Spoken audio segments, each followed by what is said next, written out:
Enzo Recto, kalaban ang katiwalian at kasinungalingan, kakampi sa katotohanan at kabutihan.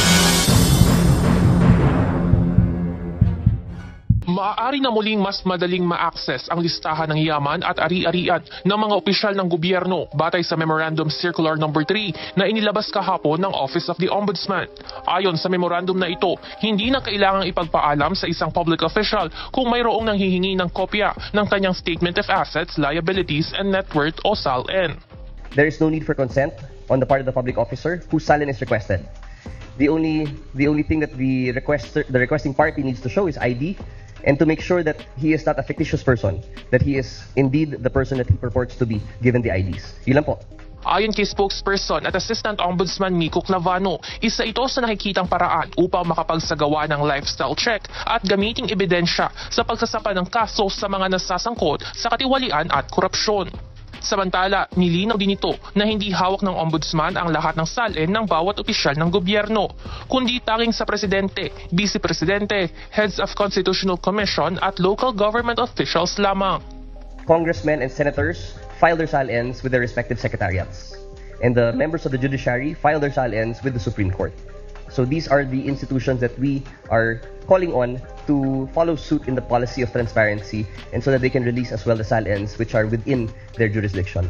Giit nito, may kani-kaniyang polisiya ang mga institusyon na ito pagdating sa pagsasapubliko ng SALN, ngunit inaasahan nila na makikiisa ang legislative at judiciary branch sa bagong palatuntunang ipinag-utos ng ombudsman. Kaalinsabay naman ang mas maluwag na access sa SALN, kasama rin sa isinasaalang-alang ang private details ng mga government official.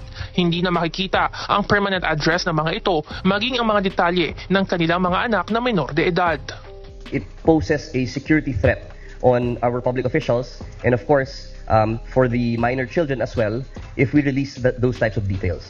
Pagtitiyak ng Office of the Ombudsman na sa kabila nito, makikita pa rin ang mga detalye tungkol sa ari-arian ng mga government official, maging ang eksaktong mga lokasyon kung nasaan ang mga ito. Ang mahalaga kasi sa pagbibigay ng SALN, ito transparency. Pero hindi to, dapat dito responsible din yung kukuha ng information. Hindi naman pwedeng inaabuso natin yung impormasyon na binibigay natin. Dapat may purpose talaga yan. It's a tool for accountability. That's what it is. Ang transparency ang talagang hinahanap ng tao sa people in government. And I think it's my duty to be able to give in to this request kasi all of us are accountable officials. Ang hawak namin, Presidente, Vice President. Pero ang senators at congressmen, ang Senate ang may hawak niyan, ang admin nila. At ang sa House, ganoon din, ang Secretary General na may hawak niyan. Although we can request from them for our use, sa mga gustong kumuha ng SALN ng mga congressman at ng mga senators, kailangan doon kayo mag-request sa Senate o sa House. Alam mo, unang pasok ko pa lang sa gobyerno, 24 years ago, meron ng SALN requirement. Nawala lang ito through the past years. Kaya nararapat lang na binalik ito ng ombudsman na mga SALN ay dapat isa sa publiko. Magandang hakbang ito para masimulan na ang paglilinis ng ating gobyerno. Itong pagiging normal ng transparency, mahalaga ito. At sana nga isa ito sa mga unang hakbang patungo sa hinahanap ng taong bayan na mas malinis na gobyerno sa ating bansa. Para sa akin, it's a welcome development because it's easier for those who want to know about their public servants, kung ano yung kanilang kinikita, ano yung kanilang mga negosyo. Kasi kasama rin sa SALN yung negosyo. You have to disclose. And in light of what's happening right now, na maraming mga nasasangkot sa flood control projects, may mga related sa contractors. In fact, diba sa COA, mayroong commissioner na related sa contractor. Maganda na magkaroon ng full disclosure through the SALN.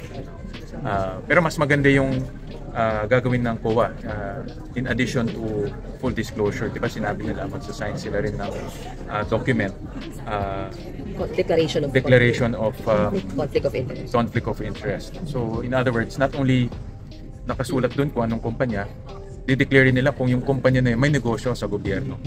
So it's not only nakasulat yung contractor, pati yung negosyo ng contractor, which is a added step. You can talk about releasing SAL, and you think there's a need for that na united yung senators? Pwede rin, para marinig natin kung ano yung mga concerns, kung baka may mga ibang concerns yung mga senators. But sa mga kausap ng mga senators, nakikita ko wala namang tumututol sa ganyan na concept. Everyone is ready to show their SAL. Sa ngayon kasi ang procedure dito is by request. No? Para lang masigurado natin na yung mga nagre-request, mga legitimate organization. But in terms of disclosing the SAL, sa mga kausap kong senators, wala namang problema. For the record, you're open to this? I'm very open to this.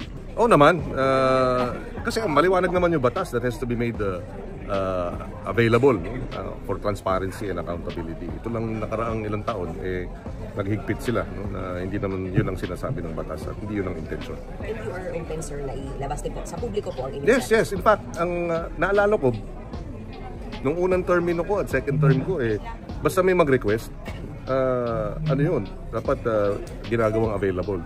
For some reason, nagbago yung patakaran. But I think we should go back to that. Pero wala pa rin tinatanggihan, sir, pag nag-request? Wala. Noon ha. Ngayon kasi hindi na hinihingi dahil nga may mga restrictions. No? Pero since bumalik sa dating patakaran, then dapat, as long as may mga request, that should be made available. Sir, sa tweet niyo, sabi niyo dapat ilabas din yung SAL ni dating Ombudsman Martires. Doon sila mag-umpisa kasi siyempre tinago, di ba? Bakit kaya, di ba? Baka sakaling malaman natin ano yung dahilan bakit hinigpit, di ba?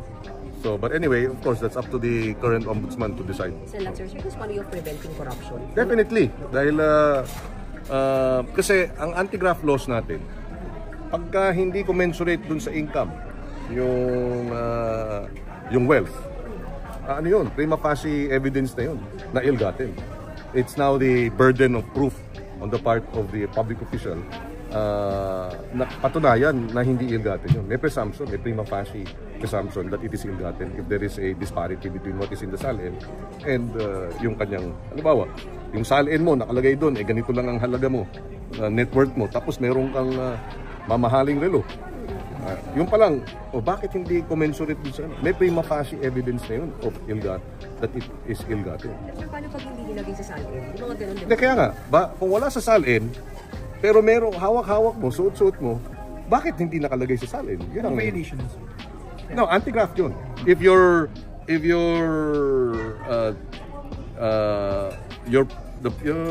property, your personal belongings, di ba, meron kang Ferrari, ganyan, wala naman sa SALN. So, may prima facie evidence that this was ill-gotten. Lalo na, because you are a public official. Ilang senador ang nagpahayag ngayong araw ng kanilang posisyon sa paglalabas ng SALN sa publiko. Sa mensahe na pinadala ni Senator Tito Sotto sa mga mamahayag, sinabi nito na hindi na ito bago sa kanila. Aniya pinayagan ng access sa SALN ng mga senador noong una siyang naging tagapangulo ng Senado noong 2018 hanggang 2022. Nakadepende anya ito sa pagsang-ayon ng bawat senador. Ang pagkakaiba lang anya ay tinatanggal nila ang mga address ng kanilang mga property. Kinumpirma rin ito na malaking posibilidad na pag-usapan ito sa caucus o pagpupulong ng mga miyembro ng Senado. Hihingin niya ang permiso ng mga senador habang handa naman siya dito anumang oras. Sang-ayon din si Senator Kiko Pangilinan sa hakbang na ito. Welcome anya ito dahil klaro sa batas ang pagsasapubliko ng SALN. Nagbigay naman ng komentaryo si Senator J.B. Ercito sa pagsasapubliko ng SALN ni late 1st District Representative Martin Romualdez. Anya, napapanahon ito dahil naghahanap ng kalinawan ng publiko sa gitna ng skandalo sa flood control projects na yumanig sa gobyerno. Maaari lang na huwag ihayag ang ilang mahalagang impormasyon kaugnay ng seguridad at kaligtasan ng pamilya ng may-ari ng SALN.